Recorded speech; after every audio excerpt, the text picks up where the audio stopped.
It's the Ross Tucker Football Podcast.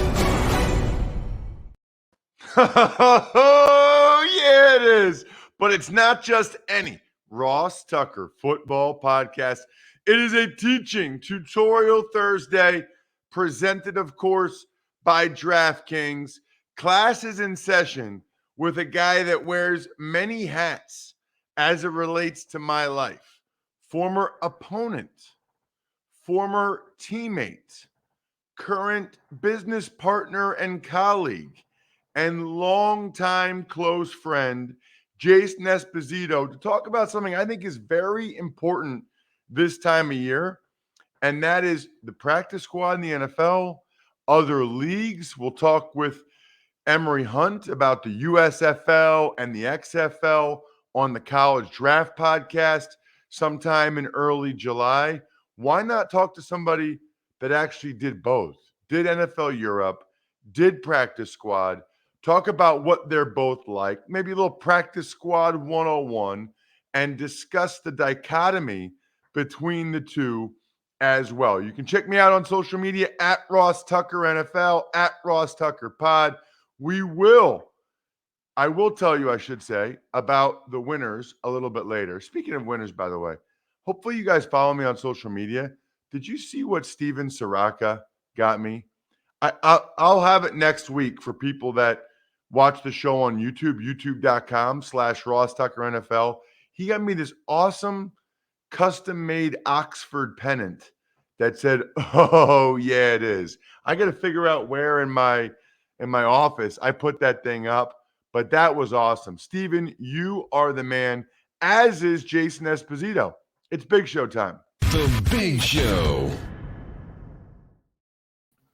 All right, so Espo, I know you've been on the show before, and so longtime listeners probably remember you. We've told the story. Espo went to the Catholic school, was 2 years younger than me. So when I was a senior in high school, played against him in football and basketball. He was in 10th grade. Followed him after that. He went to Kutztown, Division II school in Pennsylvania, where Andre Reed and John Mobley, which, by the way, Espo, for a D2 school, Andre Reed and John Mobley and you and some others, that's pretty legit. Yeah, I don't know the guy's name. They have a running back on the Lions right now. Craig Reynolds. Yeah. I've kind of lost touch the last couple of years just with COVID and everything, but I think he's the only guy in the last few years. And Jordan Morgan was an offensive lineman that was drafted by the Bears a few years ago. So Craig Reynolds, Deuce Staley loves him. I think he's going to make the team again this year. He ran a terrible 40 time, but the kid he runs hard and is full speed all the way through. So awesome. Great to have you on again. I wanted to go over this because I think it's important. And I guess the first question I would say is, what's the biggest thing that people don't realize about the practice squad? Because people talk about practice squad. I'm sure people ask you about your experience all the time. So Espo got signed by the Patriots, got cut at the end of the camp. Then he got signed by the Bills, allocated to NFL Europe, and was on practice squad there 04, 05. Then when Malarkey got fired, he kind of got lost in the shuffle there. But what's the biggest thing about the practice squad in general, or being on the practice squad, that people have a misconception with or don't get? So the thing I always tell people, it's basically like being redshirted in college. Like, you're a developmental guy. You basically do everything that the 53-man roster guys do.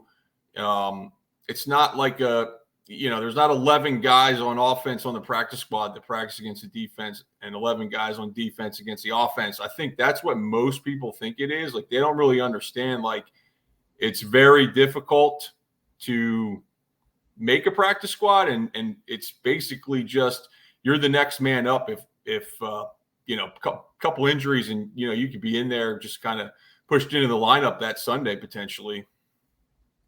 It's a good point.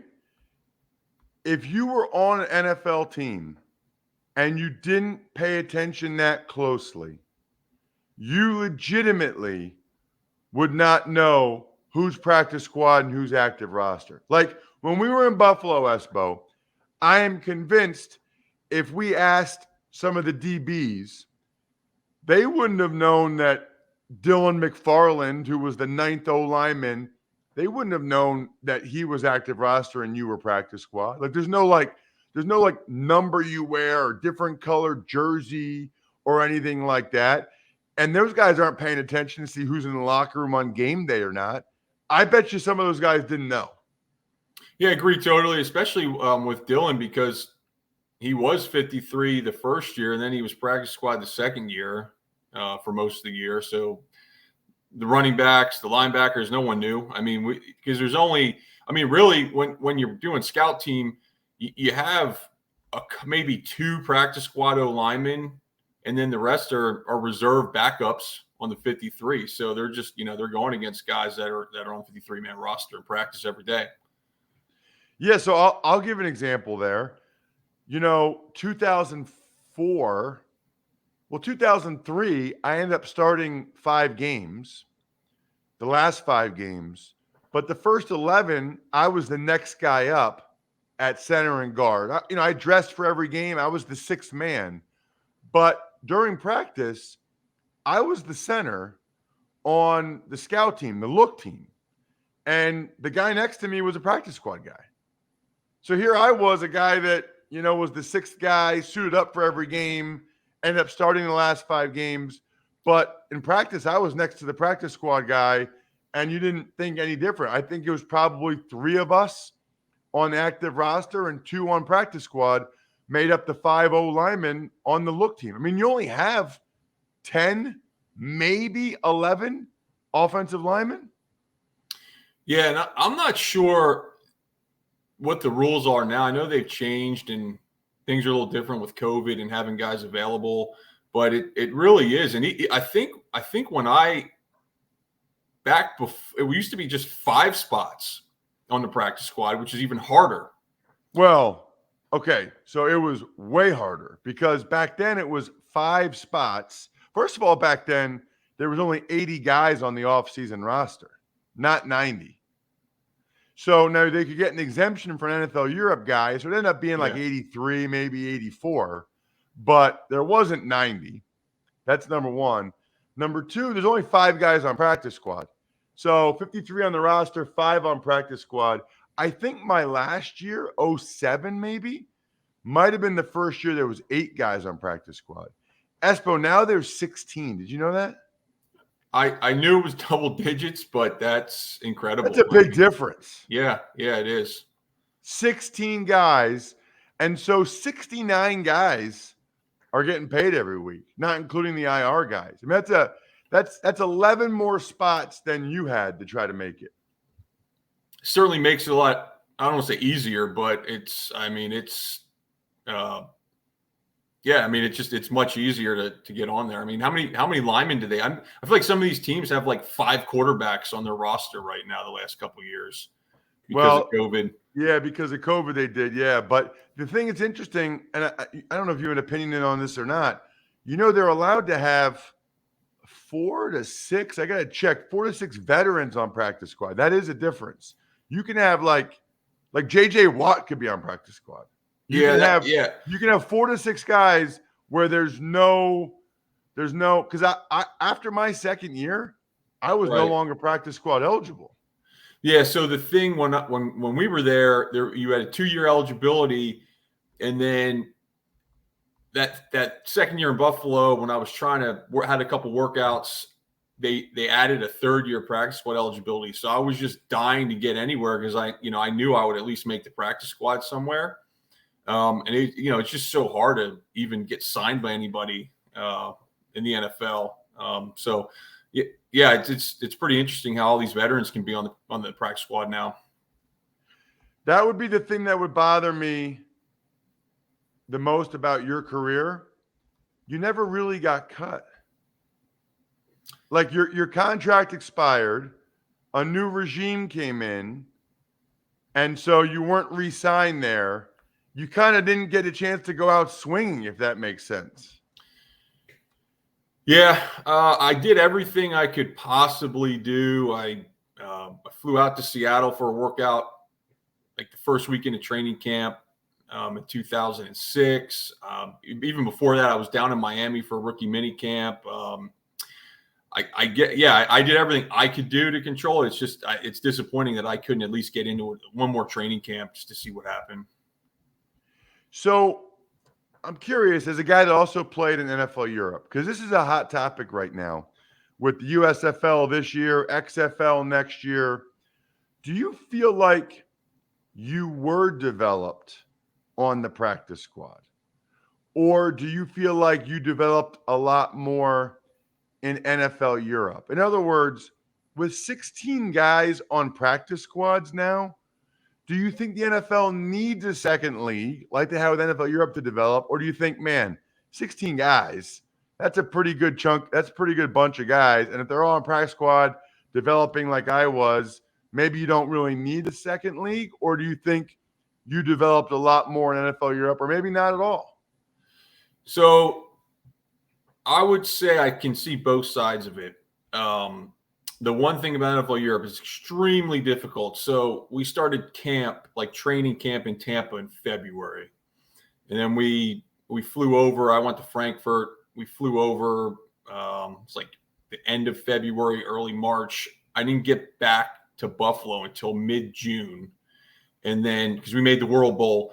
And then, 6 weeks later, I'm in training camp and then made the practice squad, and I was playing football for 21 weeks straight. So that, in that regard, it's really hard to do. I do think also it's good for guys to get film with these other leagues that maybe need that to get their foot back in the door. Like, I didn't have that towards the, like in 05, 06, the NFL Europe was gone. And I played center mostly. Like, the only thing around was like arena, but that game doesn't really translate to what I did well on the field. So I think from a film aspect, for guys to maybe get their foot back in the door, the leagues are important. But as far as development, just being with your club is, like an NFL club, is probably more important. I think I would agree with that. You're a coach now at Berks Catholic High School in Pennsylvania. What's your biggest takeaways from playing in the NFL that maybe you use as a coach? So the main thing is just, I always remember you would get to over the facility early, ice bath, read the paper, do all that stuff, like super self-motivated. I mean, it is a job, right? You have to treat it like a job. So, and I know they're just high school kids, but the most important thing that I try to tell them is, guys, I can't make you do things. Like, you have to have that motivation to, want to get in a weight room, hit your sets of whatever weight. There's only a limited amount of time you have out here, and they have to want to do it, in order for the team to ultimately have a successful year. It's so funny you say that. It's probably the same with you, especially since you're a coach. I get people to ask me all the time to talk to their kids, and they say, he's really got a lot of potential. He's really talented. He just needs someone to talk to him. He just needs, some more motivation. And I really rarely do it, because those people don't have much of a chance. Like, there's nothing really I can say. I was the opposite. Like, my parents had to tell me to get other interests, to calm down. Like, I was a psycho about it. Brady's a psycho about it. If someone has to talk to your kid to get them motivated, and I don't mean this to be harsh or cold, it's just the reality. It's probably not going to happen for him. Yeah, it's totally agree. I mean, I personally, I wasn't quite at your level, but I remember, I would always lift in the off season, like Christmas break, summer, and our AD over at Holy Name at the time. It's like, man, does everybody work out at home like you are here? I was like, no, probably.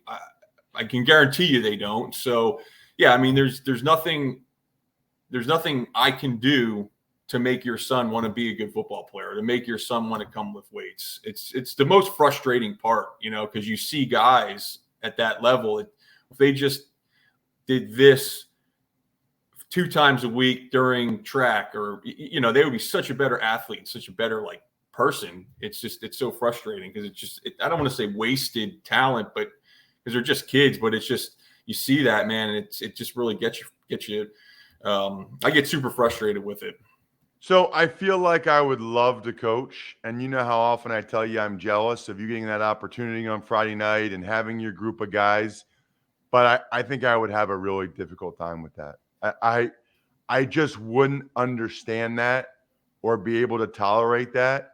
I feel like I would want to play like kids that weren't as good but just did everything the right way. Yeah, I don't know how many times I say, guys, I can't lift weights for you. I can't go out there and block. It's so frustrating because I see these kids, and to be quite honest, they have the opportunities they have as a team to be successful are far greater than what I had as a player. We have talented players. They have me as a coach. I played in the NFL. I know what it takes to be good. And it's just you have an opportunity here, take advantage of it. And some do, some don't. Really, really appreciate the time. It is 6:30 a.m. Eastern time here on Thursday. And Jasen Esposito, has to get to practice right now. Love it. Thank you so much, Espo. Really appreciate the time. Yeah, thanks, Ross. And I really appreciate from Wondery, The Lead, Starting 5. They bring you 5 stories from the world of sports every weekday. Look, I think everybody realizes if you listen to podcasts, but in sports, the news happens fast. Last night, the Lightning lost in overtime. Now you can keep tabs on your favorite players and teams or bitter rivals with a fast-paced and fun new podcast. It's just 10 minutes. That's the key. So whether it's Tom Brady unretiring, LeBron James hinting at another return to Cleveland, whatever it is, you'll hear about it on the Starting 5. Listen now on Apple Podcasts, Amazon Music, or ad-free by joining Wondery Plus in the Wondery app. The Lead, Starting 5. 5 sports headlines in 10 minutes. Tuck's Takes. Hey, good morning, Ross. Let's start today with some sad news out of the NFL. Former Colts and Ravens D tackle Tony Siragusa passed away at the age of 55. Have not seen any details about how Tony passed. It hurts. It's a really, really awful day for the Ravens yesterday. If you remember, Bri, early in the morning when we were recording with Greg Cosell, while we were recording the show, I just saw a tweet from Adam Schefter that Jalen Ferguson, their 4th-year defensive end outside linebacker, had passed away. Then later on in the day, you find out about Tony Siragusa, full of life, was actually a much better player, I think, than people remember. I mean, he was a really good defensive tackle. He just could move very well for how big he was, and was so big, so stout at the point of attack. He and Sam Adams in Baltimore were absolute difference makers on that 2000 Ravens defense. But to die at 55, I'm sure everybody else can relate to this, but the older I get, the younger 55 sounds. I mean, I'm 43.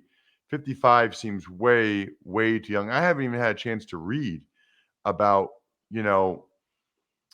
his family, children, anything like that. I did see some video that I did not get a chance to watch because I was at an event yesterday for my front page story, which, by the way, I actually had several people come up to me and tell me they listen to the podcast, which was awesome. I'll be at that event again today. It's the Leading Age PA convention over at the Hershey Lodge. But so I didn't get a chance to watch the video, but evidently Tony's dad passed away in his arms of a heart attack when Tony's dad was 48 years old, which is just awful. There's nothing else to say other than thoughts and prayers with Tony's family. That is a very, very, very tough thing. Tuck's Takes. Also yesterday, the House Oversight Committee to subpoena Daniel Snyder after Roger Goodell speaks. And Goodell was asked a question and had to respond saying that he has no authority to remove Snyder as an owner. So you have to think at this point that the other owners are pretty fed up with Daniel Snyder and the negative attention, negative publicity on the NFL. However, I guess I would submit to you an alternative theory. Doesn't Daniel Snyder kind of make all the other owners look good on some level? You know, I don't think I've heard anybody ever say this. First of all, the team is hardly ever good. So if you are the owner of the Giants, the Eagles, the Cowboys, do you want a new owner in Washington that might be able to turn that franchise around? Or do you kind of like that the franchise in Washington is dysfunctional and not usually very good? I can't answer that. I'm just submitting this to you. And then if you're one of the other owners who can get criticized by your fan base for whatever reason, every owner does, is it nice to have an example of someone that you're much, much better than? I don't know. I don't know the answer to that.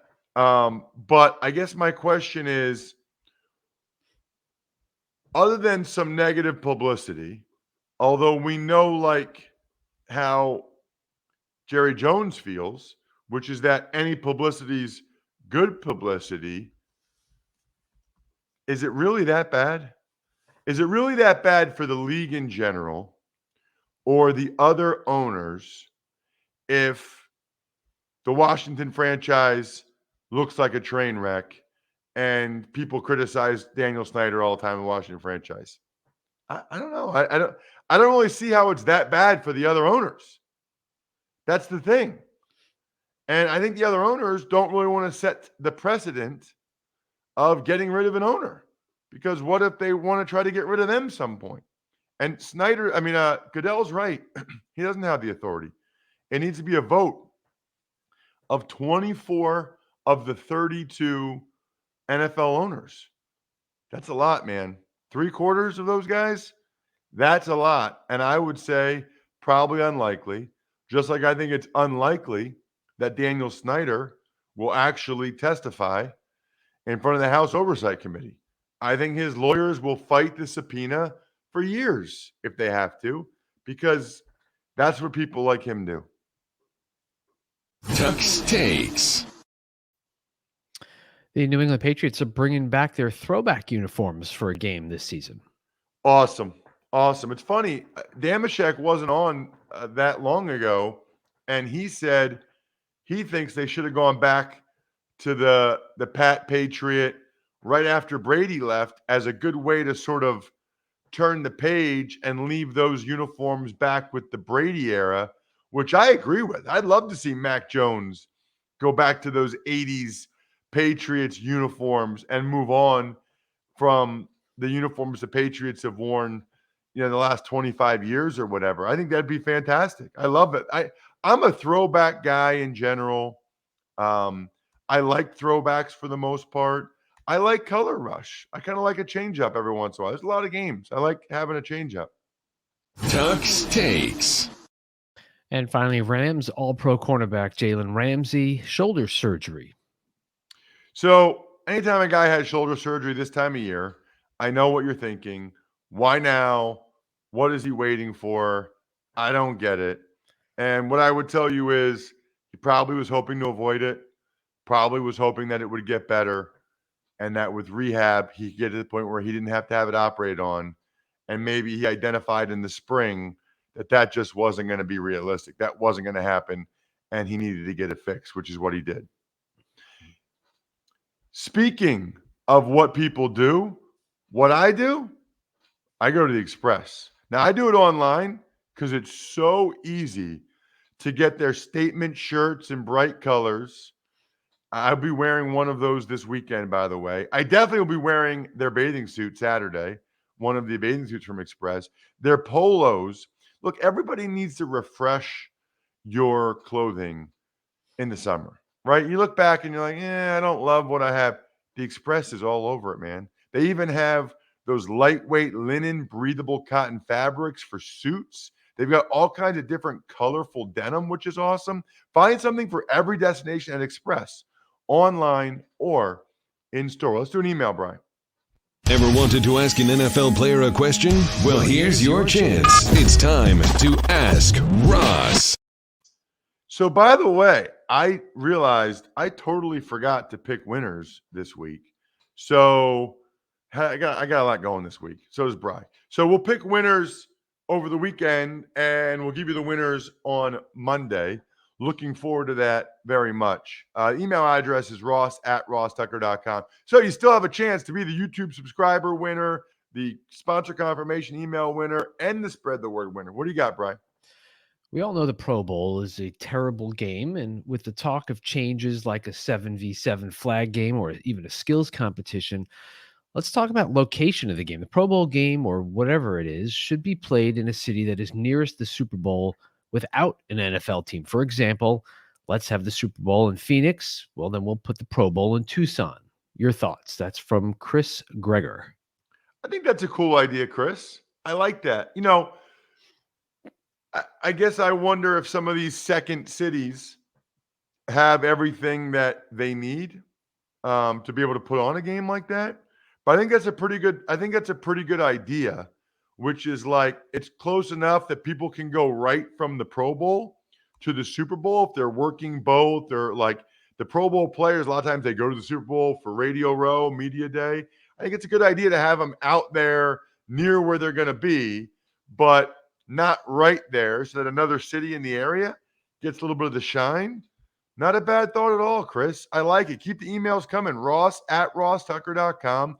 And let's get some new patrons. Patreon.com/RTmedia, like Pizza Boy Brewing, likely be there Tuesday evening. Sporticulture, HumanHeadNYC.com, SteakhouseSports.com, Go-Bengals.com, Evergreen Economics. As a reminder, it's not just the Ross Tucker Football Podcast.